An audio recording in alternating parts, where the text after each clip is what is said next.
S is the quotient and R is the remainder, ordinary quotient and remainder. Then a to the power k is equal to a to the power s times order of a plus r. Now using the rules of exponent, we can write it like this: a to the power order of a to the power s times a to the power r, using both the rules of exponent. A to the power order of a by the definition of order is nothing but e. So e to the power s, a to the power r. Now whatever s may be negative also. That does not matter. E to the power s is always e. So this is equal to a to the power r. So that means any arbitrary element a to the power k in that cyclic subgroup has been written in this form. It is actually equal to a to the power r. Now you look at the variation of r. R can be 0 or 1 or 2 all the way up to order of a minus 1, because it is strictly less than order of a. That means the element that we have chosen in this cyclic subgroup is actually one of these elements, because you see 0, 1, 2, 3 up to order of a minus 1, and that's what R is, one of them, integers. Hence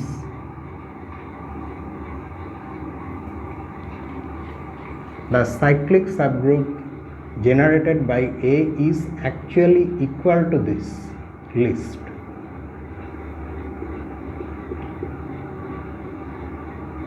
Order of A minus 1, which implies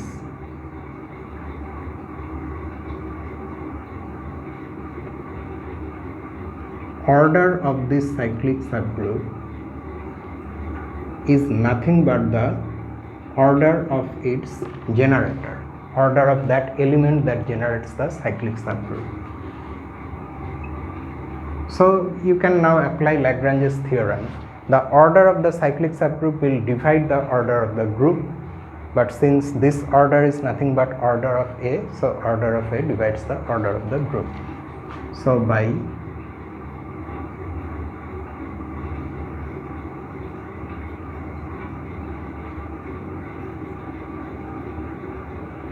Lagrange's theorem, we have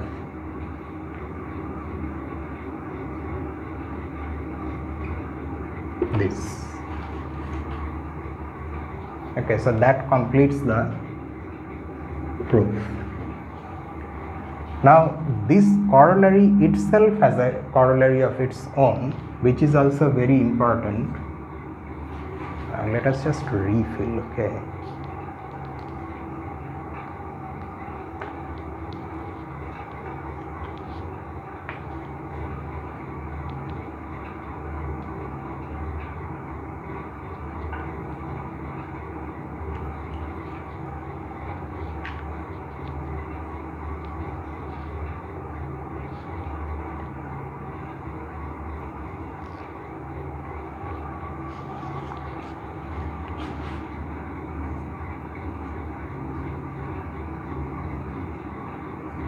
This is corollary 2.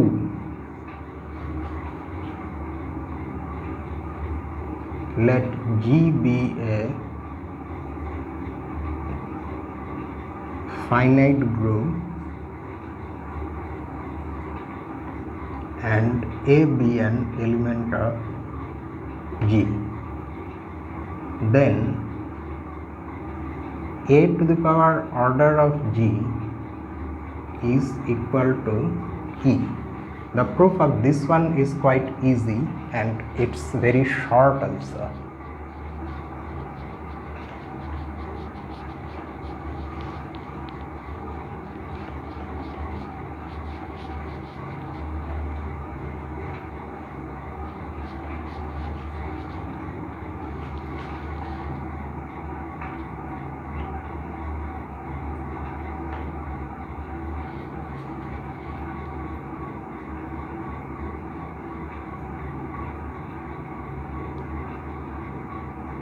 By corollary 1, order of G is equal to K times order of A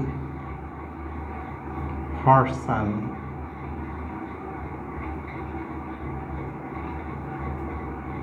positive integer K, because this one divides this one. Hence, A to the power order of G is equal to A to the power K times order of A. Now use one of the rules of exponent to write it like this. This is e to the power k, so this is equal to e, and that's it. That's the proof.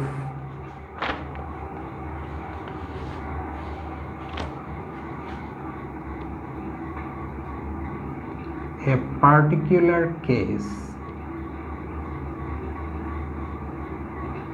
of corollary 2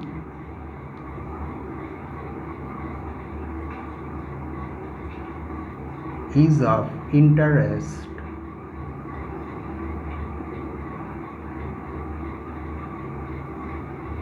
in number theory. And the thing is, it actually comes from one situation that we have already encountered, but before that we need to define something.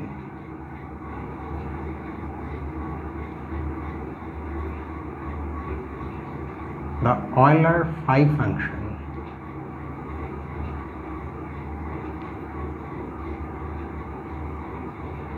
phi is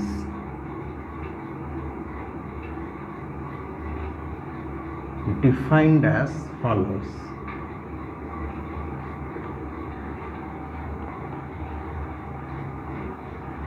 Phi of 1 is defined to be equal to 1. This is a function defined for all positive integers, like most number theoretic functions are defined.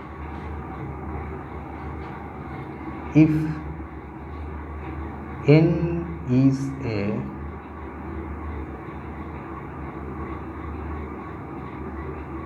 positive integer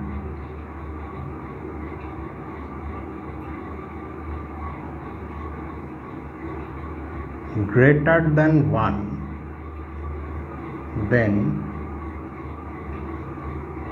phi of n is defined to be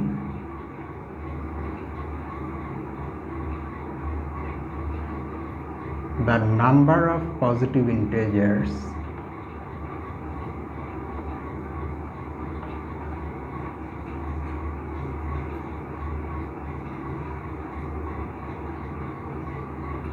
less than n and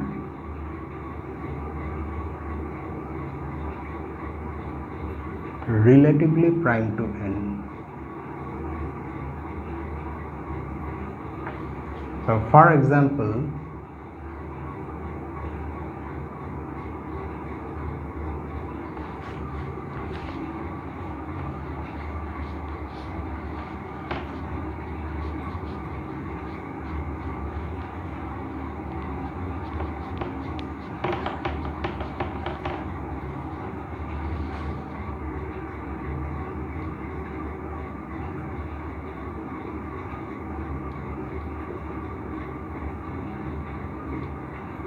the number of integers, number of positive integers actually,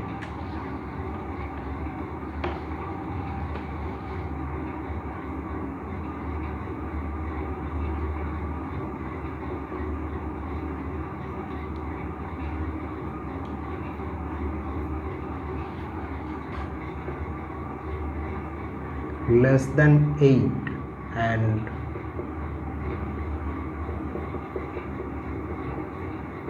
relatively prime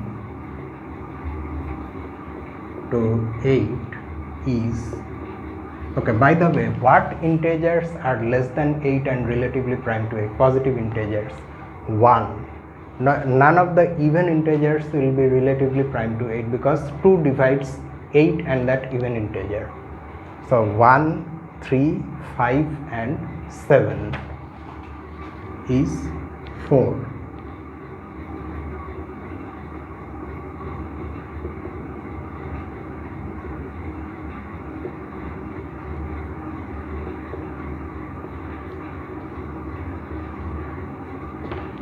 Hence, phi of 8 is equal to 4. So, phi is such a function. Okay. Now, in exercise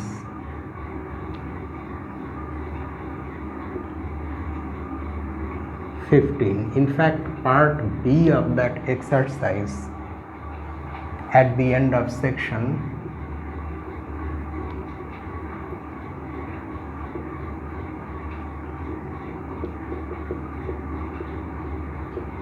2.3.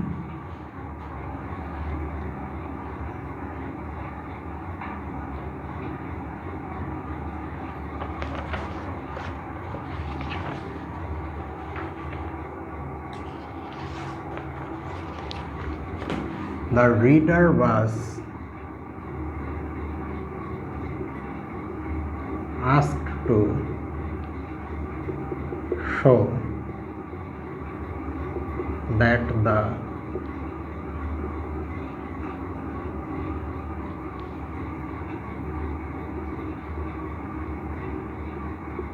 congruence classes modulo n, where n is some positive integer, where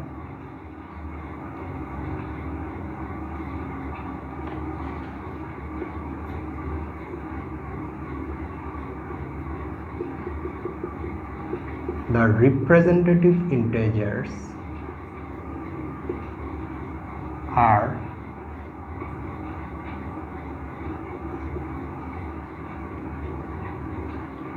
relatively prime to n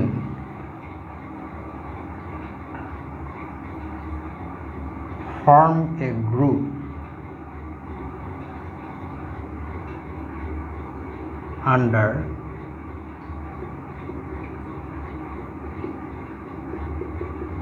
multiplication modulo n. And in fact, this exercise we have already proved.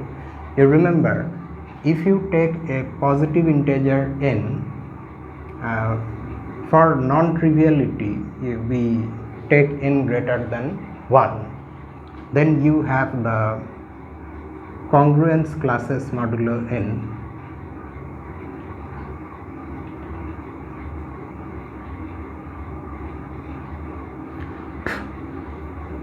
these are the congruence classes modulo n, and in fact this set is that set denoted by Jn. Now in that exercise we were asked to show that all the non-zero congruence classes modulo n, where the integers, that is the representative integers in those congruence classes, are relatively prime to n. We have been asked to collect them and they form a group under multiplication mod n. We have in fact showed this. So you can see that that group has order phi of n. It's like asking this, say you have J8. The elements in J8 are these 8 congruence classes, 2, 3, 4. Let me just wrap this up.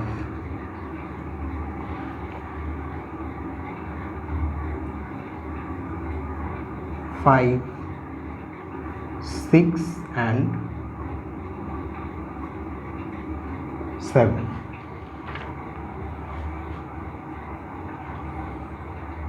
So among these congruence classes we have to consider, okay, did we mention non-zero? Yeah, if the representatives have to be congruent, I mean relatively prime to the modulus, then of course we cannot take 0. So 0 is gone. These things are gone, 2, 4 and 6. So we are collecting the congruence classes modulo 8,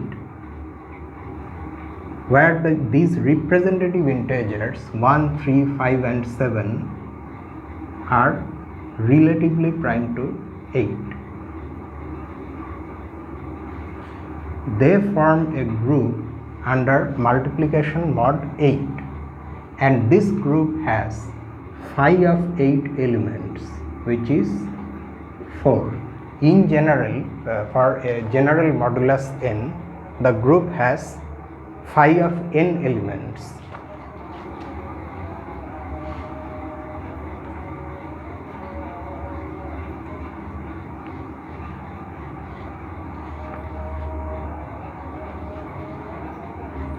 This group